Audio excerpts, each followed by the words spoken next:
they decided to go ahead and cancel one of his songs. That's right. They went and canceled one of their songs, and this is the first time I've ever heard of them canceling any type of songs on their platform. I mean, it's okay to rap about sex. It's okay to rap about gang violence. They would ban me if I tweeted everything in this verse, but I would get a Grammy if I wore a dress in a purse. They want every black man to be like Don Lemon, it hurts. They only love us when we Mike Brown, dead in the dirt. If you like BLM and you watch CNN and you brain dead, probably wear a mask in the bed while you laying there with a Fauci finger in your rear and a blank stare, cause you done went along with this hair. What's your impression of Generation Z? Lost generation. I feel like we don't really stand for anything, but I also feel like we don't have the economic mobility that generations before us have had. So I feel like that's kind of stunting our collective growth.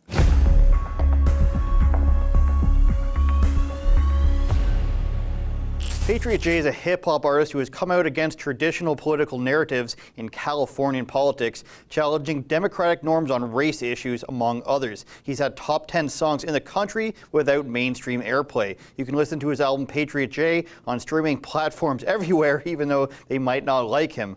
This episode is sponsored by Elevate Farms. Elevate Farms is a technology and IP-based indoor farm that produces traditional farm-grown equivalent products at wholesale market price.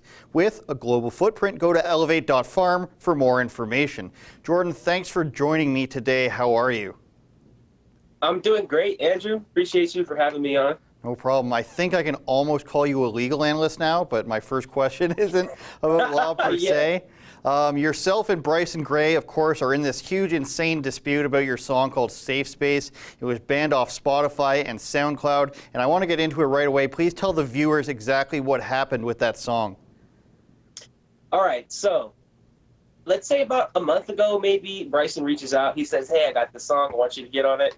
It was a song that's known as Safe Space. I really liked it. I wrote my verse in probably less than 3 hours, sent it back to him, and it came out on his album. It came out on his album, Bold as a Lion, Season 1. And usually, I feel like with MAGA rap, sometimes we're like, oh, when is our song going to get banned, And then on the other hand, we're like, they could never ban our songs because it's just a song.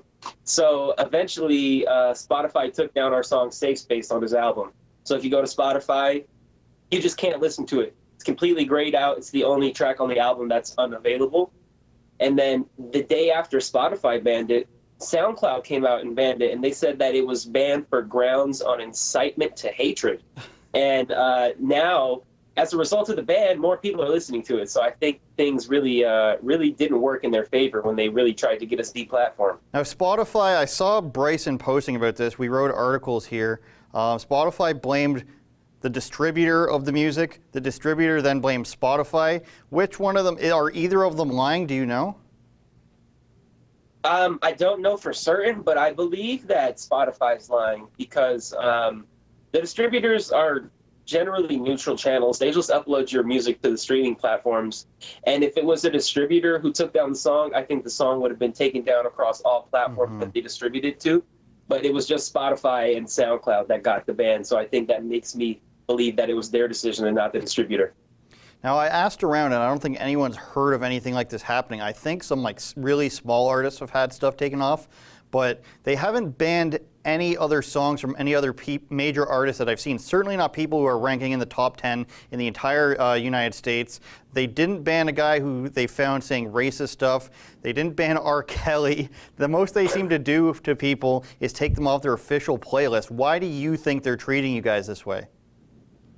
I think it's just because we dare to go against the narrative and we do it in an effective way. I think what's most damaging for them is the fact that the song is really good, It can reach people who don't necessarily agree with it, and they might listen to it just because it's a good song. And I think the fact that it's so effective just showed that they had to get it out of there some way, somehow. Yeah, I think there is that stigma of people who are in the MAGA rap scene, as you call it, that it's not going to be that good. But I think if people go and listen to his and your albums, they're going to be pleasantly surprised, or else it wouldn't rank in the top 10. I mean, that Bryson's album's in the top 10 in the country. The song's in the top 10 in the country. no support from MTV, BET, or anything. Yeah. So it's crazy in that way. Now, another thing I want to ask about this is does this set up a horrific double standard for these platforms? I mean, somebody did a side-by-side analysis of this song versus an Eminem song, and I don't want any of the songs pulled down. But Eminem's song is about killing people and wearing their skin as dresses. Most of that album, the Relapse album, is about being a serial killer. Your song doesn't have cursing in it. Now, with complete transparency, Bryson does say some stuff that people would consider anti-gay or something like that. But does this set up a horrible double standard where can any rap song or any genre be allowed based on these rules? I think the double standard is definitely there. And what just shows to me, it's that these people like Spotify and SoundCloud, they're actually part of big tech. Because, you know, you don't really think about like, oh, a streaming platform isn't going to have a political bias, but here they are. It's clearly shown, and it's just a part of the whole big tech agenda to kind of deplatform conservatives entirely. Yeah, and I think Spotify, at the very least, they had that whole controversy with Joe Rogan episodes. So they have shown, I think, their cards in the past that they're willing to, you know, step out and like, we need to do our part here and stop the fascism. I don't know, whatever excuse they might use. And I think some of the commentary in Bryson's music and in other platforms, which he's been banned from, really bothers the blue-hairs over at the Spotify offices. Definitely. Now I want to transition to something that happened this week, and it's the kneeling and turning away from the flag by the U.S. women's soccer team. There's a video that just came out of them taking a knee. I thought we were over this, but taking a knee during the national anthem. So let's take a look, and I want to get your reaction.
Very stunning and brave, Jay. Now, previously in different videos, it looked like maybe players were turning their back away from a World War II veteran playing the national anthem. Couldn't really tell. But in this one, I see 8 out of 10 players not sure about the goalie and people on the sideline kneeling. What's your take on this? What's your first reaction to seeing something like that? Honestly, it's disgraceful, pitiful, shameful. I can't believe that there are people who have the honor and privilege of representing this great nation on the Olympic stage, competing at a world level, and they want to turn their back on or kneel to the national anthem of the nation that gave them the opportunity.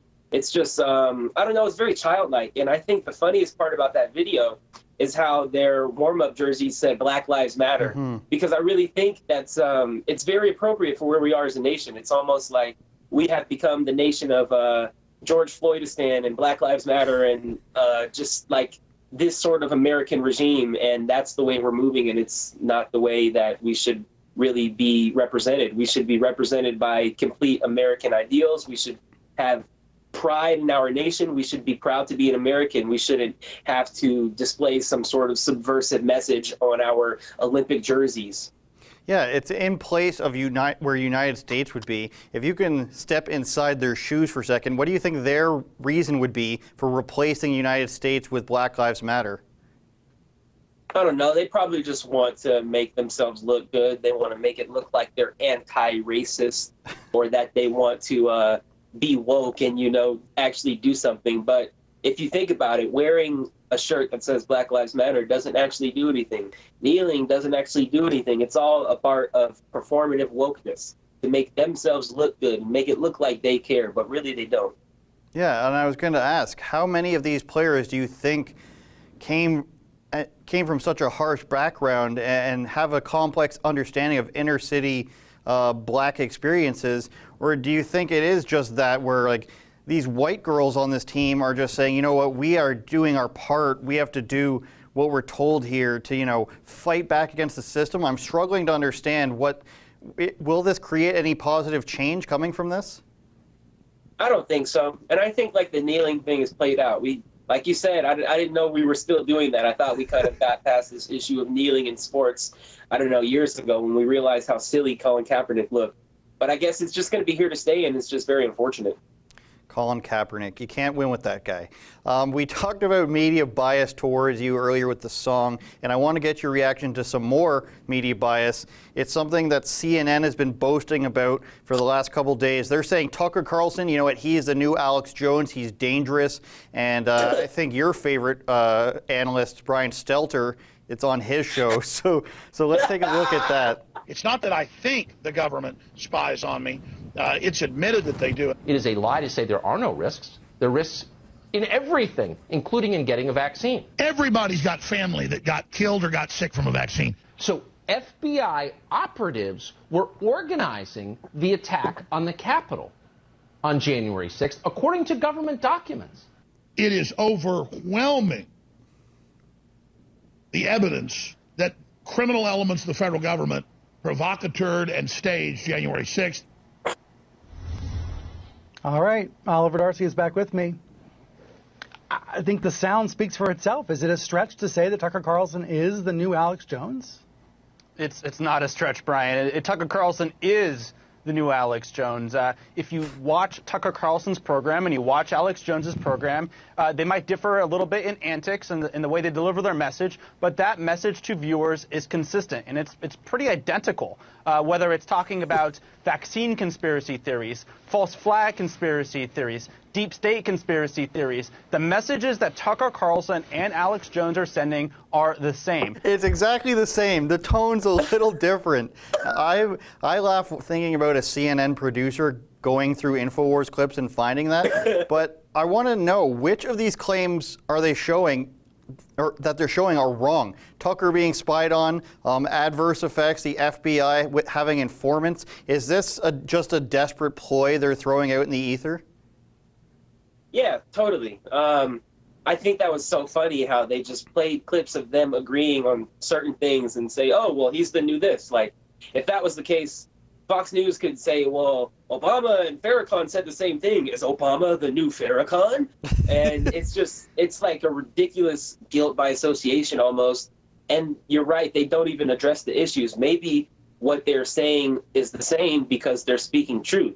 You know, the truth is undisputed. And if you repeat truths, you're going to agree with anybody who says the truth. It doesn't make you a bad person for agreeing with somebody who says the truth. It doesn't make you the same person. It just means you guys agree on the truth. And CNN is just attacking the truth as they do every day.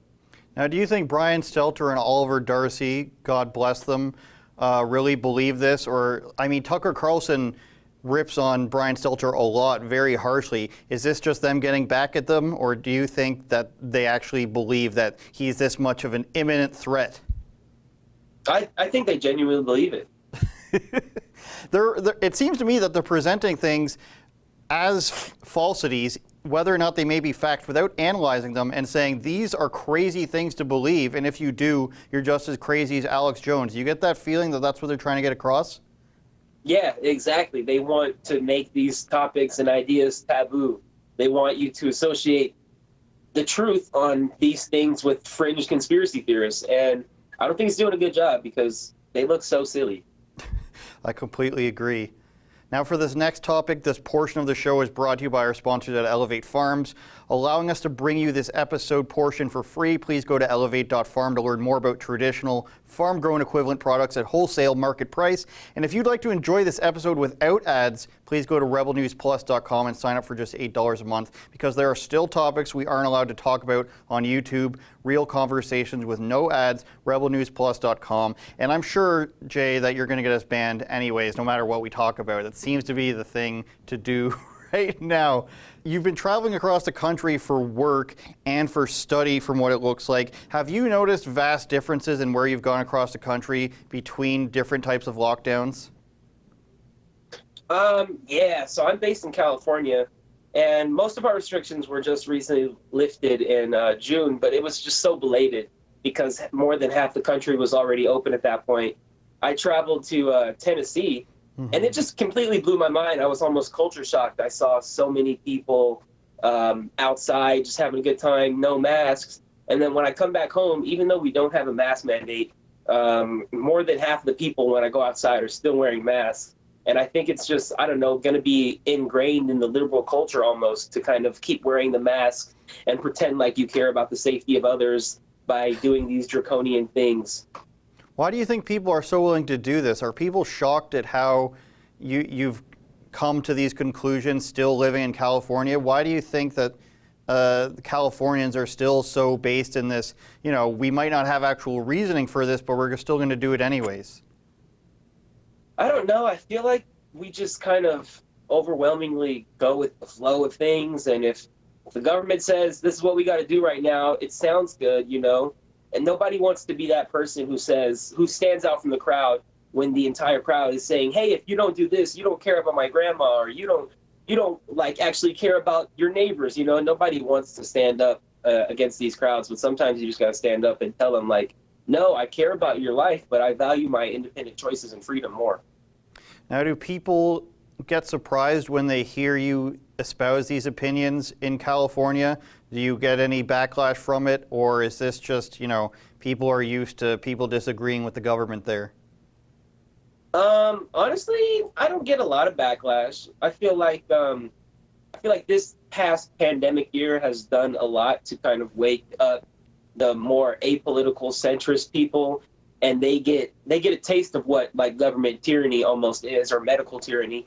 And I feel like it's kind of opening their eyes to maybe care about these issues, or say like, hey, this policy doesn't make sense. You know, there's no common sense behind it. For sure. How do you deal with some of the expectations people put on you? Now, you're a very honest guy. That's why so many people like you online. But you said it yourself earlier, you don't agree with Black Lives Matter. You think all that stuff's going on is a disgrace with the national team. Do people sort of have expectations of what they think your opinion should be? And how do you deal with that? Yeah, I would say that they do sometimes. You know, if I'm talking to a new person, they'll just like throw out these leftist things that they think I might agree with, and I'm just like, oh, that's cool. I don't really agree. But I don't know. Whenever I'm talking to people, I just tell them why I believe what I believe, and I feel like I have common sense on my side. And I think when you go into like an argument or just a discussion with common sense, the common sense side is always going to win over the frantic and fringe crazy belief. And, you know, I hope that that's what the case is going to be in the future. I see a lot of people, you know, performing and acting out some cognitive dissonance, especially when it comes in regards to masks. I interview people, and they don't really have a reason as to why they want to still wear them. Some people say in some clips that they want to wear them for 2 or 3 years longer. And, you know, it's sad when you can sort of predict what a person's going to say. I just hope that everybody's going to be able to sort of speak honestly about stuff in the future, and that they've been, I hate to use the term woken up, but when you start to realize that there is no real like institution you can covet to be unbiased, whether it's the medical industry or politics and sports now, as we're talking about today, I hope that people start to realize that just talking honestly is the best way to get around that. Patriot J is on Spotify, on SoundCloud. Well, you can still get it. The album is Patriot J. He's got remixes out as well. Anything else you want to say to the audience before we let you go? Nah, I think we covered everything. Just I don't know, stand true in what you believe in, audience. Never bow down. Don't fall victim to the narratives. Don't succumb to the mob, and you will be all right. Sir Hottest on Twitter, everybody. Go follow him now. Go sign up for Rebel News Plus. We'll catch you next time. Thank you, Andrew, for having me. Thanks for watching another episode of Andrew Says. If you want exclusive content, go to rebelnewsplus.com, where we talk about topics we're not allowed to show you on social media. Danger.